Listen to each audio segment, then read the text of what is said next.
is that?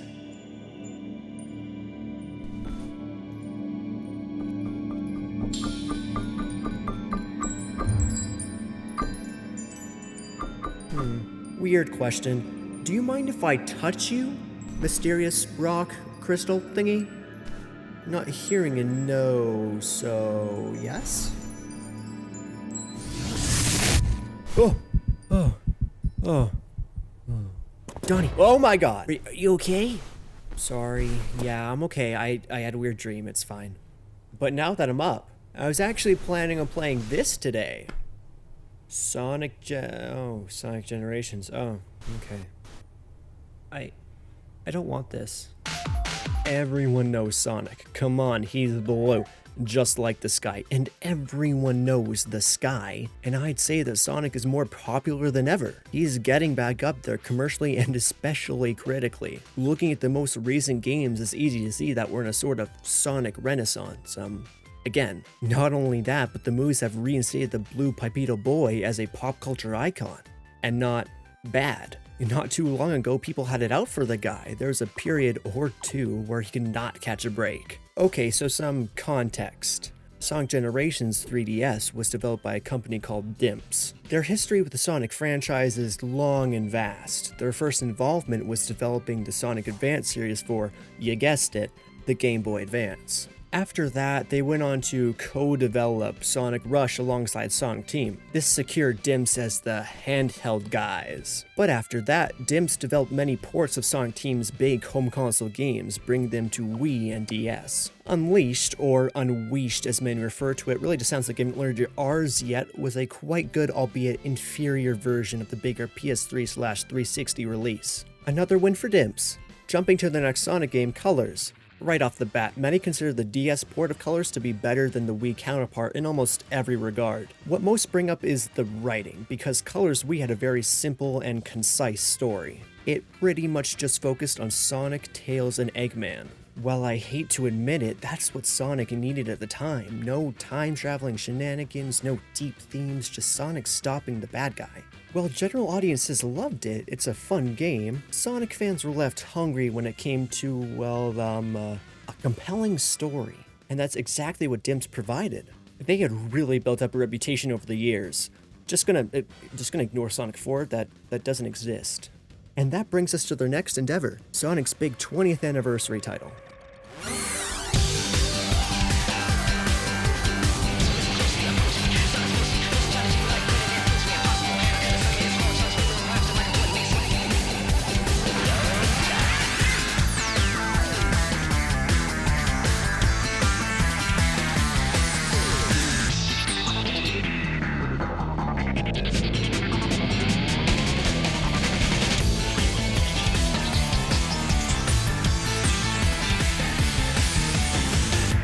Sonic Generations was the stuff, man. This is what fans were waiting for. Sonic Team during the early 2000s was just kind of throwing stuff at the wall, waiting to see what stuck. But not anymore. They found their stride with the boost formula first introduced in Sonic Unleashed. And Generations perfects this formula. Fast, fluid gameplay, multiple diverging and converging paths. It oozes with passion and love for the series. So, little thing, just a little thing. I'm not talking about that Generations. I'm talking about this one, the stinky one, the one made by Dimps. Where did they go wrong? Quite a lot of places, actually. But before that, I want to talk about. Oh, no, I can't remember. Damn, I guess I gotta play the game. Right off the bat, it's obvious how there was an effort to have parity between the two versions of Generations. The music and graphic design are nearly identical, giving the impression that this will be just as good as what your big brother got for his PS3. And from a glance, you might think that's true, but the differences are almost immediately apparent. One of the first things you'll notice is that classic Sonic's controls are almost one-to-one with the Genesis. This may be surprising to some because classic on console was something else entirely. He is completely unfaithful to the Genesis games, but still fun in his own right. I honestly kind of prefer classic Sonic on console. I find it a lot more fun. I mean, flying across the entire stage with the press of a single button? Like, come on, that's so much fun. That's just me. I know there are some people who are disappointed by classic Sonic and Generations. They wanted a more true-to-form classic, and that's pretty much what this is. for the most part. Next, there's Modern Sonic. If you have eyes, you'll notice that Modern Sonic is stuck in the second dimension, and that's because his gameplay is derived from the Rush series on DS. This means you can boost, stomp, slide, homing attack, and all the stuff that keeps a fast, frenetic gameplay moving. Interestingly though, Modern Sonic unlocks the stomp quite a ways into the game, so you don't get its full use on a first playthrough. But it does provide incentive to replay previous levels, so I'm not going to rag on it for that. Other than that though, the controls are near one-to-one with Rush. However, they opted to not include the trick system, one of the best parts of the Rush games. Tricks gave tons more opportunities for cool If you were flying in the air, you'd throw out a few tricks to fill up the boost gauge and rack up more points. The omission of the trick system and the 2D nature of the gameplay means there's very little to set the two Sonics apart. The similarities between the two are made even greater when Classic Sonic is given the ability to homing attack about 1/3 into the game. And now that we've been acquainted with our bitty blue boys, it's time to talk about the story. Just like its console counterpart, 3DS Generations kind of cold opens with Green Hill. Really dramatic, right? Bright green hills, oh. In all seriousness though, jumping right into Green Hill sets the stage for what the game is going to be, a nostalgic trip through Sonic's past. Oh, Sonic. I wonder what he's up to. Oh, he's getting sucked. Cool. Speeding on over to Sonic 2. Not that one, this one. We're met with a very stripped down version of the same scene on console. Most scenes are simplified and kind of uninteresting to watch. The main culprit is a lack of properly animated cutscenes, and in their place are these text boxes. This isn't inherently a flaw if the writing's good, but if you know anything about Sonic Generations, you know the writing is not the best. On top of the poor writing, the text boxes aren't exactly great at conveying action. The first scene is a great example of how not great it is. As you saw, the vortex that Classic Sonic gets sucked by is conveyed via a rotating PNG. Hey look, I can do that too. Wee! Okay, you can stop. I'm gonna throw up. The lack of proper cutscenes dampens the already lackluster story, and I find the absence of them strange considering their inclusion in previous handheld ports. Sonic Colors on DS had whole-ass scenes from the Wii game. That was on DS. I'm sure the 3DS was more than capable of playing pre-rendered cutscenes. Another thing I wish was on par with Colors is the writing. As I've already mentioned, the writing for Generations is underwhelming. They don't go as far with the whole time travel concept as I feel they could have. With the way it's written now, the story only serves to contextualize the gameplay. Very Nintendo-esque.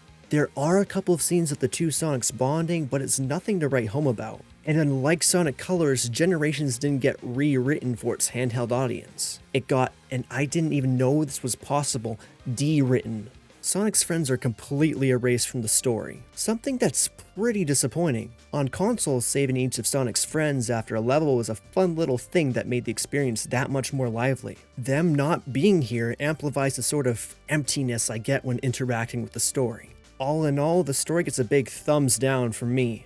Maybe the levels will make up for it. Hey look, it's Green Hills again. And something seems familiar. And it's not just the Green Hill singular, it's the way the hill twists, bends, and curves. It's almost like it's the same level, it's the exact same level. Now it makes sense why Classic Sonic would be so similar to his Genesis origin, because the levels he runs through are also very similar, copy and paste. And this goes for all of Classic Sonic's Genesis era levels. Casino Night and Mushroom Hill follow the same formula of theft. Modern Sonic fares better when it comes to originality. Starting again with Green Hill, all of the philosophies of Big Blue's level design are laid out clear as day, both the good and the bad. Kicking it off with a boost, you'll find yourself faced with the most repeated aspect of these levels, homing attack chains. Let me break it down for you. No, I'm not gonna dance. Homing attack chains have been a common aspect of Sonic games since Adventure. They were implemented as a way to break up long stretches of running, requiring the player to think quickly as there were multiple paths to take with these chains and plenty of bottomless pits. However, when removing the third axis, homing chains lose that depth, literally. Now they're just a means to pad out levels and act as a replacement for interesting and creative level design, which didn't necessarily have to be the case. Looking at Sonic Unleashed, they did some pretty cool stuff with the homing attack in 2D. Rooftop Run Act 2 is a prime example. It demands you time your homing attacks perfectly rather than blasting through in rapid succession. That ingenuity is lacking in Generations, at least this one. And as an attempt to spice up the gameplay, levels are peppered with gimmicks. An effort that goes in vain because these gimmicks are disjointed and impede the flow of these levels, forcing a stop-and-go nature that brings a halt to any sense of speed. Sonic levels should encourage the player to keep moving forward and keep up their momentum, and these completely go against that philosophy. And with no tricks to spice up the moment-to-moment gameplay, the game feels very plain and uninteresting.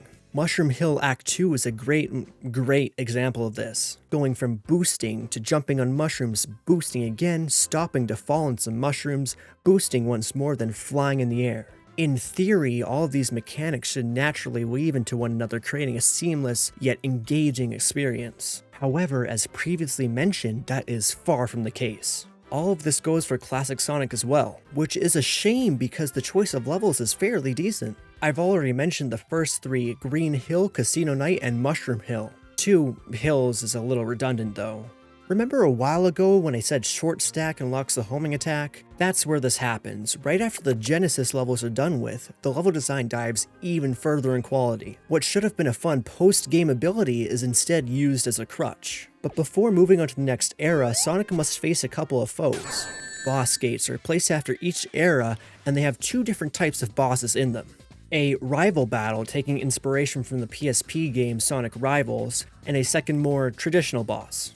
The first pair of bosses has a rival battle with Metal Sonic and Big Arm from Sonic 3. All 3 rival battles are almost identical, so I'll only be touching on this first one. The races take place along a long stretch of level, with some shortcuts you can take if you have the skill, and you can both hit and be hit by your rival. Whoever makes it to the finish line first wins, obviously. That's really all there is to these rival battles. I'm not a huge fan of them myself, but I can kind of see the appeal. What I'm really interested in though is the boss that comes after Metal, Big Arm. Now this is a good boss with a killer remix. My only gripe is that he can be taken down quite quickly. And that about does it for the classic era. A pretty rough start to the game, but let's see what comes next. After that are the Dreamcast era stages, consisting of Emerald Coast and Radical Highway from Sonic Adventure 1 and 2 respectively. Emerald Coast was a great pick, being the first level of Sonic Adventure, the first 3D Sonic level. It's so iconic. The bright blue sea and the shimmering beach is contrasted with the lush towering rocks. It's good. But this particular level has some very interesting choices, like this Leap of Faith in Act 2. Feels like a Mario Maker level. The Leap of Faith, well, strange, is fun to pull off, and there's a theme of jumping off ledges in this level, which is why I find this moment right here strange. That makes me want to jump off a cliff. If the wall wasn't there, that would have been a fun skip that fell in line with the rest of the level and how it's designed. And what's even worse is that the path this barricade forces you down has nothing of note. Just a flat runway that leads you into some springs to bounce up. If you're going with the flow of the level, all these rocks do is provide a very unwelcome interruption for no apparent reason other than go this way.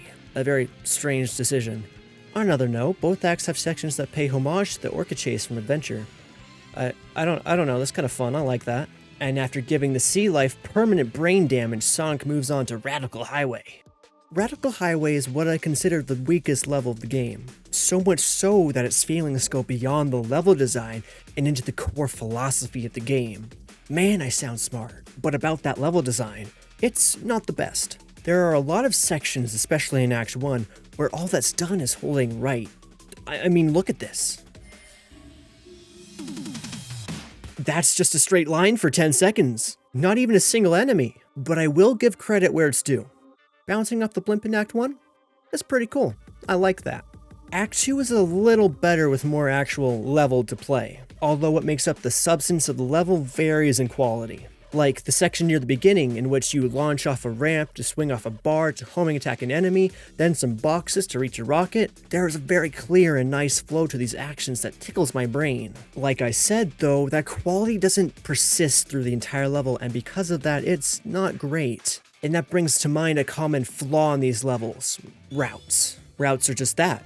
Routes, the different paths you can take to reach the goal. And those paths weave together, providing multiple opportunities to either reach a higher, faster route, or fall down to one of the lower, slower routes. That's where I find 3DS Generations falls behind. You either end up top or down below, and there's very little in between. And because of that, once you fall down to the bottom route, you might be stuck there for most of the level. So the punishment paths are very harsh, which makes the game frustrating to play if you happen to slip up. Up top, you get to grind on a bridge, and down below you're greeted with jump scares and waiting games. I understand that speed is supposed to be a reward for good platforming, however the punishment paths should be rewarding in their own sense, making your way out of the trenches and back to the higher route. But like I said, there are very few opportunities to do so, resulting in these levels being very frustrating if you don't have them down pat. So while I may not find these levels super infuriating, first-time players will most likely not be having a great time. Even then, I'm still not having a great time because why is Sonic in Radical Highway? Yeah, it's tangent time. Why Radical Highway, man? In Sonic Adventure 2, Radical Highway is a shadow level. Sonic never went there, so the stage doesn't make any sense being here in terms of the plot. It's a story about traveling through Sonic's past, not Shadow's. He got his own game about that 13 years later. They should have known. And they should have gone with Final Rush instead.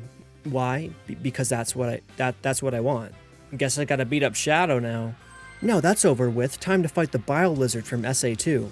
Once again, Shadow was the one who dealt with the Bile Lizard, but besides that, I had a lot of fun with this boss. It's pretty much a 2D version of the same fight in SA2, meaning it's quite good. I just would have wanted a boss that Sonic faced, so the only other option would have been the Egg Golem. Okay, maybe I'll give him a pass on this one. Wait. We're missing a level. Yeah, interestingly, the Dreamcast era only has 2 levels, unlike its console compadre, which has 3. Oh well, but I'm sure the modern era has 3. So the modern era has, once again, only 2 levels. And those are Water Palace from Sonic Rush and Tropical Resort from Sonic Colors. These 2 levels stand out amongst the others in that they come from handheld games. Now for the levels themselves, Water Palace. I like Water Palace and I don't. Starting with why I don't, the water. It's a given that the water level isn't going to be as strong as the others, but the gameplay mechanics that involve and take place in said water further diminish the quality of the level. Like these switches, you step on them and after a few seconds an eruption of water sends you flying into the air. I can see what they were going for, step on a switch and fight your way to where the water's gonna shoot out. Nice, easy, but the problem comes with the ramps the water launches you into. Because if you aren't holding right on the D-pad, you won't go through the ramp. You'll get launched up and fall straight down. And it's such a small thing that you wouldn't even think of, but it's something that once again inhibits the flow of the level. Trademark Sonic jank. Or maybe I'm just stupid, who knows. Time to visit Tropical Resort, the final stage of the game. This level mainly focuses on the Wisps, and there's one for each Sonic. Classic gets the Burst Wisp, which is only seen in the DS port of Sonic Colors. And I find the Burst Wisp unpleasant to control. It's a little unwieldy and unpredictable, making the level somewhat frustrating to play, because to stay on the top route, you have to maintain the Burst Wisp. So any sort of mistake is almost guaranteed to ruin a run. Act 1 is a bust. However, Act 2 is also a bust. Modern Sonic is equipped with the Cyan Wisp, also known as Laser. This one is far better than the Burst because there's far less room for error, but how it's used isn't very interesting. Laser is almost always a spectacle rather than an actual mechanic. All that's done is aiming at these cute cyan crystals which constantly conduct Sonic further into the level. There is very little done in terms of decision making. All you do is grab a capsule, wait for a crystal, and use the Wisp. A little spectacle isn't a bad thing, but when that's all I have to say about the level, that's not good. Moving on from Tropical Resort, we're faced with Silver and the Egg Emperor. Just gonna take care of Silver and too easy. Piece of cake. Now for the Egg Emperor from Sonic Heroes. I don't get why they didn't put this boss in the Dreamcast era if they're playing loose with certain games' representation, but it's not a big deal. What really matters is the boss itself, which is quite good. It switches between 2 phases which get progressively harder as the boss goes on, standard boss stuff. The first phase has you going after Eggman while he slashes his sword at you. Phase 2 is where you attack Eggman with these cannons by homing attacking them. Repeat that a few times and the boss is done for. Take that, you egg-shaped bitch. And that does it for the levels. If I'm honest, I'm not a huge fan of these. They rarely, if ever, reach their full potential. There are a few moments where I can see what they're going for, but unfortunately, it always falls flat. There just isn't enough to keep me engaged, and 7 levels don't feel like enough, especially when these are fairly short stages. If there were a couple more levels like the console version and 3 of classic Sonic's levels weren't ripped from previous games, maybe it wouldn't sting as much. Interestingly though, they use this disadvantage to their advantage. You see, the 7 levels actually correlate with each of the 7 Chaos Emeralds. Ooh. 7 levels, 7 emeralds. See, it's like a little thing. It's cute. And to unlock said emeralds, you must run through these bonus stages that were taken straight from Sonic Heroes. Okay, I'm gonna have to start docking marks for plagiarism, come on. Even if they're stolen from Heroes, these special stages still aren't the best. Avoid the spikes, collect the balls, it's fairly simple, and because of that, quite easy. The only real challenge comes from the low resolution, which makes it hard to see what's coming sometimes. Nevertheless, this is how you get the Chaos Emeralds. And that leads to the final boss, the Time Eater. The Time Eater is one of the most notorious bosses in Sonic history for just how not fun it is. But that's only one of the Time Eaters. The other one, this one on 3DS, is honestly not that bad.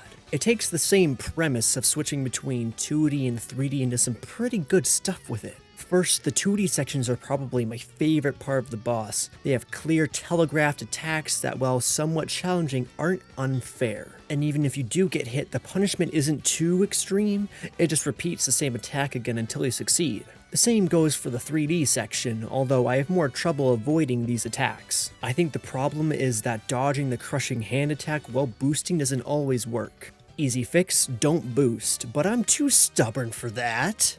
Other than that, I think this is a far better final boss than its console companion, which really isn't saying much. I'm gonna have looks like a homing shot engraved into my mind for eternity. But it's okay, I'm very mentally stable. And that about does it for the main game. There is the collection room and missions, which are neat little things to check out on the side. It's really just the same as console generations where you unlock concept art, models, and music. Speaking of the music, this game, much like any other Sonic game, has an incredible soundtrack.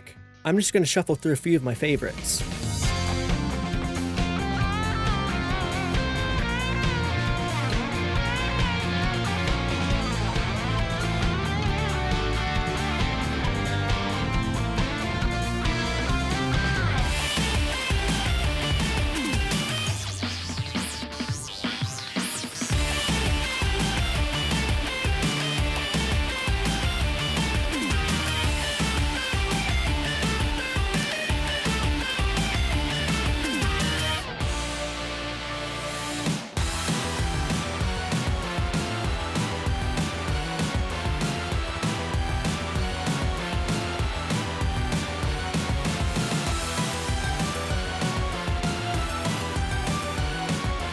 If I have to be in prison, I might as well be jamming it up in here. It's a shame to see how much love was poured into the soundtrack when the game itself doesn't get half that. It's obvious that Sonic Generations 3DS was rushed to release day and date with the game on console. The most obvious tell is that 3 whole acts were ripped from Genesis games. And if it wasn't due to time constraints or a lack of budget, then I don't know how to defend it. And what I find most disappointing is the concept of what the game could have been. Where console generations focus on just that, the consoles, 3DS gens could have been a representation of the series' handheld history, which would have been very fitting considering it was Dimps who developed most of those games. The legacy that Dimps carries when it comes to Sonic is very well felt within the community. They kind of carried Sonic through the 2000s, where most of the mainline games got mixed to downright negative reception. The projects Dimps put out were mostly positively received, and having a game that's the embodiment of that legacy would have been so cool and genuinely meaningful like console gens was. But instead of that, the game is very underwhelming and lacking in creativity. The levels have bland and uninteresting designs that don't feel as rewarding as they should, with a stop-and-go mentality that hinders the fast and flowy nature of Sonic. I just wish the kids who got this instead of its bigger brother had a game on par with the one it's copying. Not only that, but those that preceded it. When I look at this game, all I see is missed potential. It's not an outright bad game, yet it's difficult to enjoy when you can see all the opportunities not taken. Isn't that right, Charles? Charles? Chuck-a-doodle? Okay, we're doing this again. Wait, Charles, no!